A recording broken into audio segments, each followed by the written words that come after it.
Hey everyone, and welcome back to the channel. Today, we're diving deep into the life of one of rugby's most brilliant and controversial minds, Rassie. We all know him as the mastermind behind the Springboks' Rugby World Cup victories in 2019 and 2023, his innovative tactics, his brutally honest press conferences, and of course, his infamous water-carrying duties have made him a legend. But there is a side to Rassie that many people do see a story of profound personal transformation forged in the face of tragedy. Before he was the celebrated Springbok coach, Rassie had a pivotal stint in Ireland as the director of rugby for Munster, one of Europe's most storied clubs. He arrived in 2016, bringing his trusted colleague Jacques Nienaber with him. Their mission was to revitalize a team that was struggling to live up to its own legendary past. But just a few months into their tenure,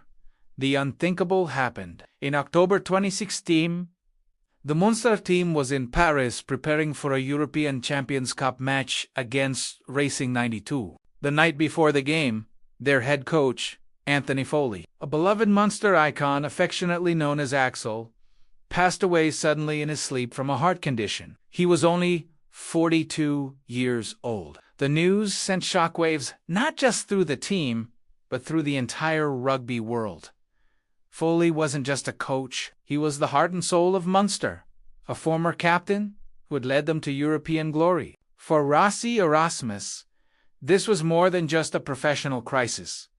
It was a deeply personal and life-altering event. He had come to Ireland to coach, but he was suddenly thrust into the role of a grief counselor, a leader holding a shattered community together. In his autobiography, Rassie described the experience as one of the toughest of his life. He spoke about the immense pressure and the emotional weight of guiding a team of young men who had just lost their mentor, their friend, their hero. The days that followed Foley's death were a blur of raw emotion. The match against Racing 92 was, of course, postponed. The team flew back to Ireland, not to prepare for a game, but to mourn a brother. Rassie had to navigate this incredibly delicate situation. He had to be strong for his players, for the staff, and for the entire province of Munster, all while dealing with his own shock and sorrow. He and Jacques Nienaber, who were still relative outsiders, had to earn the trust of a grieving dressing room. What happened next is the stuff of legend and speaks volumes about the character of the man.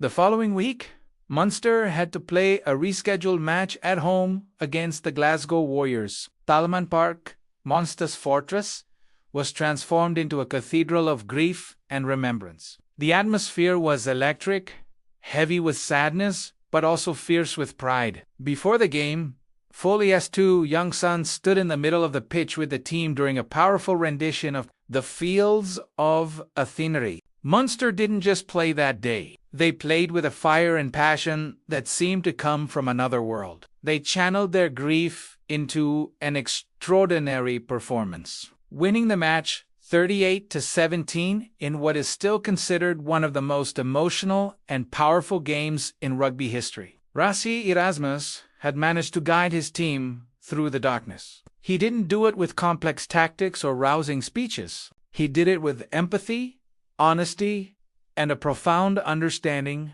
of human connection. In interviews, Rassie has often called this period life-changing.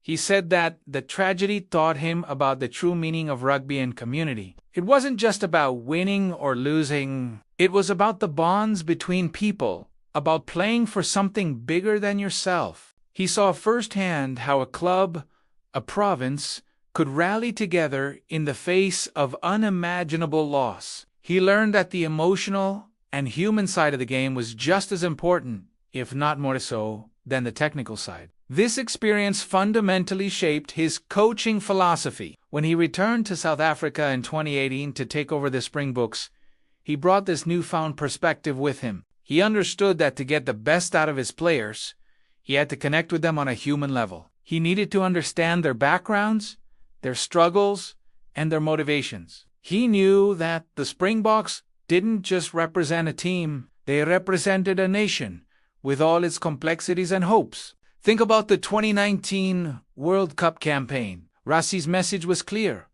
The Springboks were playing for South Africa, for the people back home. He made sure every player understood the weight and the privilege of wearing that green and gold jersey. He fostered a sense of unity and purpose that went beyond the rugby field. This was a lesson learned in the toughest of circumstances, in the somber quiet of a grieving Irish dressing room. The tragedy also deepened his bond with Jacques Nina. The two had to lean on each other heavily during that time, solidifying a partnership that would go on to conquer the world. They learned to lead through vulnerability, to show their own humanity, which in turn allowed their players to do the same. This approach created an environment of incredible psychological safety and trust within the Springbok camp. When you look at Rassie Erasmus, Taditha Maverick, the strategist, the World Cup winner at S, important to remember, the man who was forged in the fires of adversity at Munster. The experience of losing Anthony Foley taught him that a coach's greatest strength is